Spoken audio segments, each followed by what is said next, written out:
Kabla hujateremka umezungumzia mauaji yaliyotokea Mwanza, lakini kuna mauaji yametokea Mtwara, na kwa taarifa zilizopo ni jeshi lako ndio lililofanya mauaji. Kwa maana hiyo, taarifa nilionayo ni kwamba sasa jeshi limetengeneza kamati ya kufanya uchunguzi alafu walete taarifa. Haiwezekani jeshi lifanye mauaji, jeshi lichunguze lenyewe.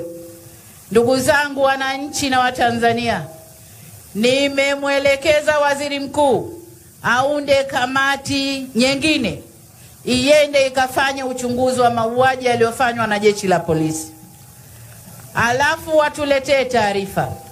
Lakini wakati huo huo, Mheshimiwa Waziri, nataka jeshi lako lijitafakari, waone kama kinachotokea ndio misingi ya jeshi la polisi au vinginevyo.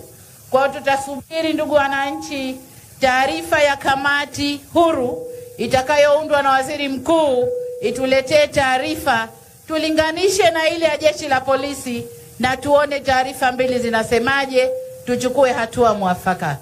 Kwa hiyo kwenye hili la mauaji, na kushukuru Mheshimiwa mbunge kwa kulileta, waziri yuko amelifafanua, lakini nami niungane na waziri kukuombeni sana wananchi kulinda amani, kuto kufanya mauaji kwa sababu yoyote ile. Kama alivyosema, tusaidieni kuweka amani kwenye nchi ili maendeleo yaende haraka haraka.